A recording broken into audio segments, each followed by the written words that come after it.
afin de vivre pour Dieu. Si je vis maintenant dans la chair, je vis dans la foi au Fils de Dieu, qui m'a aimé et qui s'est livré lui-même pour moi. Galates 2, 19-20. Méditons pendant un moment sur cette déclaration bien connue, afin de vivre pour Dieu. Si je vis, ce n'est plus moi qui vis, c'est Christ qui vit en moi. Si je vis maintenant, je vis dans la foi au Fils de Dieu. Je pense que c'est en vérité une question de très grande importance que nous reconnaissions l'aspect objectif de la foi de l'apôtre et de celle qui doit être de même en nous. Je veux dire que le Seigneur Jésus est l'objet de la foi présentée ici. Cela nous rend très assurés et en délivrerait beaucoup parmi le peuple du Seigneur de ces dangers qui si souvent les assaillent.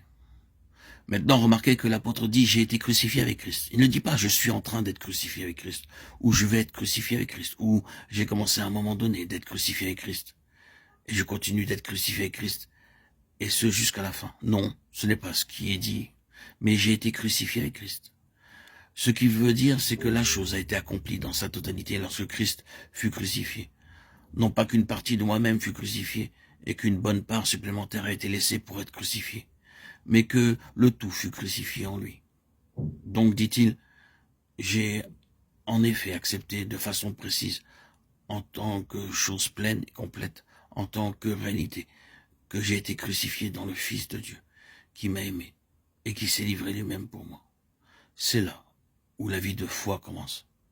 Cela a été accompli.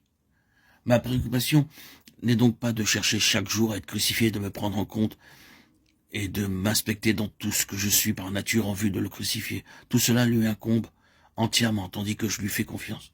Ce n'est pas mon affaire, c'est la sienne. J'ai été crucifié, je suis en vie, et cependant, ce n'est plus moi qui vis, mais Christ qui vit en moi. Donc ma position est celle de la foi en lui, qui en lui-même m'a amené à la croix, en qui j'ai été crucifié, qui s'est livré lui-même pour moi. La foi en lui, croyant qu'il perfectionnera tout ce qui me concerne. Je lui fais confiance de façon objective, comme celui qui, étant en moi, lié à moi, et cependant à part de moi en lui-même. La foi en lui, pour mener tout à bien, a été liée à cette croix. Ce n'est pas l'affaire de mon souci, de mon attention, de mon tracas, de mon anxiété, de mon effort, mais de la foi dans le Fils de Dieu. Maintenant, si vous avez quelques questions quant à savoir si c'est ici le sens de la parole et sa relation avec sa valeur, vous devez simplement regarder le contexte.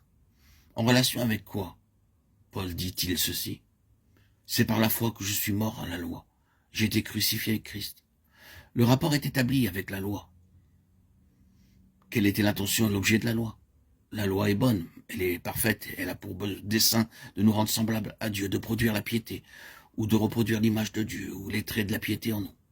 La loi est l'expression de la pensée de Dieu, elle exprime la pensée et l'attitude de Dieu à l'égard de la vie, non seulement en l'encontre de bien des choses, mais aussi en faveur de bien des choses. Ainsi, la loi avait pour dessein de rendre les hommes saints, de les rendre parfaits, et l'apôtre s'appliqua à la loi en vue d'être saint et conforme à la pensée de Dieu. Mais il découvrit que la loi ne pouvait pas réaliser ce dessein, en raison de ce qu'il était en lui-même. Paul rend cette chose claire dans la lettre aux Romains, où il montre que l'échec de la loi était dû à la faiblesse de la chair. Néanmoins, c'était là l'objectif de la loi. La loi, donc, a échoué à cause de l'homme faible. Cependant, il y a un Fils puissant de Dieu. J'ai été crucifié quant à la loi en vue de vivre pour le Fils puissant de Dieu. La loi est échangée contre le Fils de Dieu. Le Fils de Dieu prend la place de la loi. La loi ne peut pas me transformer à l'image de Dieu, mais le Fils puissant de Dieu le peut, et cela parce qu'il vit en moi. La loi n'a trouvé en moi aucun élément de force, de capacité, d'aptitude à satisfaire Dieu. C'est là où la loi a échoué, car il n'y avait rien en moi qui puisse satisfaire Dieu. Mais maintenant Christ vit en moi, et si je vis, ce n'est plus moi qui vis, c'est Christ qui vit en moi. J'atteins donc le but de Dieu, non pas en m'efforçant de garder la loi, ce qui aboutit toujours à un échec, mais en me confiant dans le Fils de Dieu. Ainsi je parviens là où la loi avait pour but de m'amener sans pouvoir y parvenir, parce qu'il n'y avait en moi aucune force, ni rien de bon. Mais à présent je parviens à ce but parce que Christ est en moi et peut m'y amener. Désormais tout ce qui est attendu de moi, c'est que je place en lui une foi implicite, sans me tracasser au sujet de ma crucifixion.